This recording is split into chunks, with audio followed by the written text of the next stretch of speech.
وہاں سجدہ ریز ہوں، لیکن آج ہم کو وہ موقع نہیں ہے۔ ہم نے مسجدوں سے دوری اختیار کی، اللہ تبارک و تعالیٰ نے ہم سے اس مسجدوں سے دور کر دیا۔ منبر و محراب تڑپ رہے ہیں، مصلی نہیں ہے۔ تو آدمی اللہ جو بھی وقت ملے، آدمی اللہ تبارک و تعالیٰ سے اس وقت کو غنیمت سمجھے، نعمت سمجھے اور عبادتیں بچا لائے۔ اسی لیے کہا گیا کہ تمام لوگوں کا، جمہور کا یہ ہے کہ فَالصَّلَاةُ، اگر آدمی نماز اگر بغیر سستی سے، کاہلی سے اور انکار کے طور پر چھوڑ دیتا ہے تو یہ کفر ہے۔ یہی بات اللہ تبارک و تعالیٰ نے قرآن مجید میں کہی، مَا سَلَكَكُمْ فِي سَقَرَ قَالُوا لَمْ نَكُ مِنَ الْمُصَلِّينَ، تم جہنم میں کیسے آئے؟ تو کہا کہ ہم نماز نہیں پڑھتے تھے، ہم نماز پڑھنے والوں میں سے نہیں تھے۔ دوستو عزیزو، ماں اور بہنوں، نماز کا بڑا مقام ہے، اس لیے کہ آپ اللہ تبارک و تعالیٰ کے سامنے کھڑے ہوتے ہیں۔ اسی لیے بعض حدیثوں میں کہا گیا، ان بین الرجل وبین الشرک والکفر ترک الصلاۃ، یعنی آدمی کے کفر اور شرک اور کے بیچ میں جو فرق ہے ایمان کا، کہا کہ نماز کا چھوڑنا ہے۔ آدمی نماز چھوڑتا ہے تو کافر ہو جاتا ہے۔ جیسے اور حدیث میں کہا العہد الذی بیننا، کہا کہ وہ عہد جو ہمارے اور دوسروں لوگوں کے بیچ میں ہے وہ نماز ہے، جو نماز چھوڑتا ہے وہ بڑے کفر، یعنی کفر، ایسا کفر جس سے آدمی ملت سے خارج ہو جاتا ہے۔ آدمی کو توبہ کرنا چاہیے۔ یہاں ایک بات اور بتائی گئی کہ بار بار اس حدیث میں ایک بات کہی گئی، اقامت الصلاۃ، اقام الصلاۃ یعنی نماز کو قائم کرنا۔ نماز کو قائم کرنا کیسے ہوتا ہے؟ ایک نماز ہوتی ہے، عادتاً آدمی مسجد میں جاتا ہے، جلدی جلدی جیسے ہو سکے آدمی نماز پڑھتا ہے اور آدمی آ جاتا ہے۔ جیسے بعض فقہی مذاہب میں ہیں کہ اعتدال کی ضرورت نہیں ہے سجدے میں، ایک سجدے میں جانے کے بعد فٹ سے آپ اٹھیں گے اور سنبھلیں گے بھی نہیں کہ دوسرے سجدے میں چلے جائیں گے۔ بولا کہ نہیں، کوئی اعتدال کی ضرورت نہیں، جیسے چاہے نماز پڑھ لو۔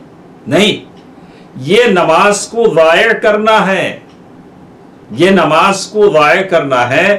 کہا المقصود ان تقام علی، کہا کہ تم اس کے پورے ارکان کو لحاظ کرتے ہوئے تم نماز پڑھو، میں نماز پڑھوں، اس کے واجبات کا خیال کرتے ہوئے، اس کے شروط کا خیال کرتے ہوئے، اخلاص کے ساتھ میں اللہ رب ذوالجلال کے سامنے ٹھہرا۔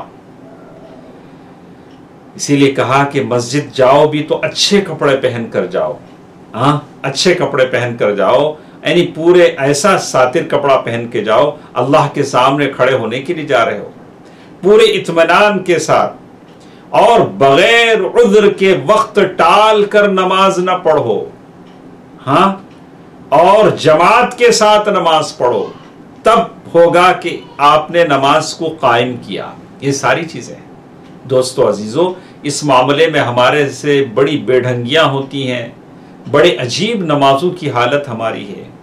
ہماری نمازیں ایسی ہیں کہ اللہ تعالیٰ میرے اور آپ پر رحم فرمائے، اور اسی لیے کہتے ہیں الذی، وہ آدمی جو وقت ٹال کر نماز پڑھتا ہے، ایک نماز کا وقت ہے یہاں سے یہاں تک، کہا بغیر عذر کے اس کی نماز باطل ہے، اس کی نماز باطل ہے۔ اس لیے کہ اللہ تبارک و تعالیٰ نے قرآن مجید میں کہا، سورۃ النساء آیت نمبر 103، ان الصلاۃ کانت علی المؤمنین کتابا موقوتا، یعنی نماز مومنوں پر وقت مقررہ پر فرض ہے۔ اگر وقت ٹال کر پڑھتا ہے تو یہ غلط ہے۔ اگر آدمی اپنی مرضی سے نماز پڑھتا ہے، من میں جب آیا جیسے آیا پڑھ لیا، تو یہ اقامت الصلاۃ، اللہ کے لیے آپ نے نماز نہیں پڑھی، اپنی مرضی کی نماز پڑھی، دل کہیں اور ہے، ہاتھ کہیں اور ہے، اور آپ کی نگاہیں کہیں اور ہیں، آدمی نماز پڑھ رہا ہے۔ تو جیسے کہا یہ نماز ہے، آدمی یہ چیز ہے جو آدمی اس کی نماز کو ضائع کرنے والا ہے۔ ہاں، اگر کسی کے پاس عذر ہو، اگر سو گیا ہے، بھول گیا ہے، یا کوئی جمع بین الصلاتین کرنے والا ہے، وہ وقت کو ٹال کے پڑھ سکتا ہے۔ ایک جدید زمانے میں کچھ لوگ ایسے بھی پیدا ہوئے، انہوں نے کہا کہ نماز دن میں 5 وقت کی نمازیں فرض ہیں. ہاں تو چلو ہم ایسا کرتے ہیں، ایک ہی وقت میں ساری نمازوں کو ملا کر پڑھ لیتے ہیں. دن بھر نماز نہیں پڑھے، فجر نہیں، ظہر نہیں، عصر نہیں، مغرب نہیں. رات میں کھانا وانا کھا کے عشاء کی نماز کے وقت کھڑے ہوئے، کہا کہ فجر کی نماز سے لے کر پوری 5 نمازیں ایک ہی مرتبہ پڑھ لی. اور ان کا استدلال یہ تھا، الذی یقبلها متفرقہ یقبلها مجتمعہ. وہ لوگ کہتے تھے ارے جو اللہ فرض نمازوں کو الگ الگ ٹائم پر قبول کرتا ہے، وہ اللہ ساری نمازوں کو ایک ہی وقت میں قبول کر سکتا ہے. چلو ساری نمازوں کو ہم ایک ہی وقت میں پڑھ لیتے ہیں. یہ دین کے ساتھ مذاق ہے، یہ دین کے ساتھ مذاق ہے، باطل ہے، العیاذ باللہ. اللہ تبارک و تعالیٰ نے جس نماز کو جس وقت فرض کیا ہے اسی وقت آپ کو مجھے پڑھنا ہے. میں اپنی مرضی سے نمازوں کو نہیں پڑھوں گا. ایک دوسری چیز اس حدیث میں جو ہمارے ساتھ ہے، زکوٰۃ ہے. زکوٰۃ یہ مالی عبادت ہے. یہ ایتاء الزکاۃ اور زکوٰۃ دینا، چونکہ قرآن میں ایتاء الزکاۃ آتوا الزکاۃ جیسے جگہ جگہ اللہ تعالیٰ نے زکوٰۃ کا لفظ استعمال کیا ہے، اور جب بھی نماز کا ذکر کیا ساتھ ساتھ زکوٰۃ کا بھی ذکر کیا. یہ مالداروں کے مالوں میں یہ واجب حق ہے جو غریبوں کا ہے. اگر آدمی اچھے طریقے سے دیتا ہے تو دے دیتا ہے، اگر بخیلی کی وجہ سے نہیں دیتا ہے، وہ اسلامی سلطنت میں رہتا ہے، تو زبردستی اس کے مال سے زکوٰۃ لے لی جائے گی. زبردستی اس کے مال سے زکوٰۃ لے لی جائے، جیسے اللہ تعالیٰ نے سورۃ الذاریات میں بھی کہا، وَفِي أَمْوَالِهِمْ حَقٌّ لِلسَّائِلِ وَالْمَحْرُومِ. وَفِي أَمْوَالِهِمْ حَقٌّ لِلسَّائِلِ وَالْمَحْرُومِ. تو یہ مال میں زکوٰۃ، جو مالداروں کے مال میں جب نصاب کو چیز پہنچ جاتی ہے تو یہ زکوٰۃ واجب ہے، فرض ہے. فرض ہے. نفلی زکوٰۃ، نفلی صدقہ خیرات الگ ہے، یہ تو آپ کو دینا ہی پڑے گا. یہ آپ کے مال کا میل کچیل ہے. اگر آپ اور میں اسے نہیں نکالیں گے تو ہمارے مال کو وہ خراب کر دے گا، اس لیے ہم اسے نکال دیتے ہیں. ایک رکن ہے. اگر اس زکوٰۃ کا آدمی وجوب کا انکار کر دیتا ہے تو کافر ہو جاتا ہے. اسی لیے ابوبکر صدیق رضی اللہ تعالیٰ عنہ نے اللہ کے نبی صلی اللہ علیہ وسلم کے دنیا سے چلے جانے کے بعد، انتقال کے بعد، کچھ لوگوں نے زکوٰۃ دینے سے منع کر دیا تھا. بولا کہ نہیں، جب تک اللہ کے نبی صلی اللہ علیہ وسلم تھے ہم زکوٰۃ دیتے تھے، اب اللہ کے نبی صلی اللہ علیہ وسلم نہیں ہے، ہم زکوٰۃ نہیں دیں گے. تو ابوبکر صدیق رضی اللہ تعالی عنہ نے مانعین زکوٰۃ سے جنگ کیا. بولا کہ نہیں، تم لوگ اگر زکوٰۃ دینے سے انکار کرتے ہو تو کافر ہو جاتے ہو. وہاں ان سے جنگ کیا. تو معلوم یہ ہوتا ہے کہ زکوٰۃ یہ ہمارے مالوں کا میل کچیل ہے، اور قرآن میں اللہ تبارک و تعالیٰ نے جگہ جگہ اس کی وضاحت بیان کی ہے کہ آدمی زکوٰۃ دے گا، اس لیے کہ زکوٰۃ فرض ہے. اسی طرح ابھی ابھی رمضان ہمارے سے رخصت ہوا ہے، اور اس حدیث میں صیام، روزے کا بھی ذکر ہے. وہ ایک بدنی عبادت ہے، بدنی عبادت ہے. اور بدنی عبادت جیسے کہا کہ کف و ترک، کہا کہ میں نے کل کے درس میں آپ کو بتایا تھا ارکان اسلام جو بیان ہوئے ہیں وہ ساری چیزوں کو شامل ہیں. کچھ مرغوب چیزوں کو اللہ کی راہ میں خرچ کرنے کا نام اسلام ہے، زکوٰۃ ہے. کچھ مرغوب چیزوں سے رک جانے کا نام اسلام ہے. جی کہتا ہے کہ مزے مزے کا پکا کے کھاؤں، لیکن روزہ ہے نہیں کھا سکتا، ہاں کچھ اور کام ہے نہیں کر سکتا. یہ ارکان اسلام میں داخل ہے. ساری چیزوں کو ارکان اسلام کہتے ہیں. تو یہ ایک رکن ہے. جیسے اللہ تبارک و تعالیٰ نے قرآن مجید میں کہا، فَمَنْ شَهِدَ مِنْكُمُ الشَّهْرَ فَلْيَصُمْ. جو بھی رمضان کے مہینے میں آ جائے اگر وہ روزہ رکھ سکتا ہے، اسے طاقت ہے تو وہ روزہ رکھے. اگر کوئی بیمار ہے نہیں رکھ سکتا ہے تو اس کے احکام الگ ہیں. جب بیماری سے شفایابی ملے گی تو روزہ رکھے گا. یا بالکل ایسا بوڑھا ہے، ایسا بیمار ہے جو روزہ رکھ ہی نہیں سکتا ہے، اور وہ العیاذ باللہ مرض مزمن میں، ایسی بیماری جو اسے شفا کی امید نہیں ہے، تو ایسا شخص اگر دے سکتا ہے تو فدیہ دے گا. یعنی 1.5 کلو روزانہ کسی مسکین کو کھانا کھلا دے گا. یہ فدیہ ہے جو اس کے روزے کا ہے. لیکن میں آپ کو بتاؤں، ایک صاحب تھے، انہوں نے سوال کیا کہ میں جو کماتا ہوں میری بیوی بچوں کے اخراجات کے لیے کافی ہو جاتے ہیں، لیکن میں اپنے بوڑھے ماں باپ کا فدیہ نہیں دے سکتا، تو میں کیا کروں؟ انشاءاللہ اللہ تعالیٰ اسے معاف فرمائے گا. اگر ان کے پاس اتنی دولت نہیں ہے، اتنا پیسہ نہیں ہے کہ وہ فدیہ ادا کرے، تو اللہ تبارک و تعالیٰ معاف کرنے والا ہے. تو یہ تھی بات روزے کی. اور اسی طرح اس حدیث میں ایک اور بات ہمارے ساتھ ہے، حج. جیسے ہم نے کہا حج عمر میں ایک مرتبہ ہے، عمر میں ایک مرتبہ ہے جس کو اللہ تعالیٰ نے مال دیا ہے. آدمی حج کرے گا، یعنی وہاں تک جانے آنے اور اس بیچ میں اپنی بیوی بچوں کے اخراجات برداشت کرنے کی جسے طاقت ہوگی وہ حج پر جائے گا.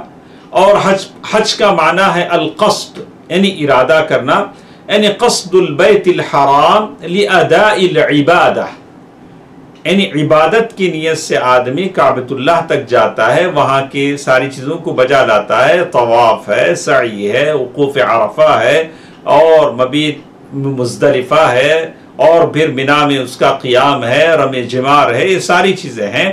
اور آدمی اس طرح سے حج کرتا ہے. اگر کوئی شخص حج کرنے کے قابل تھا، اتنا پیسہ جمع ہو گیا تھا، لیکن اس نے حج نہیں کیا، تو اس کے جو ورثہ ہوں گے ان پر ضروری ہے کہ اس کی وراثت کے مال سے اتنا مال نکال دے، کسی کو حج کرائے یا خود حج کر کے آئے اپنے باپ کی طرف سے.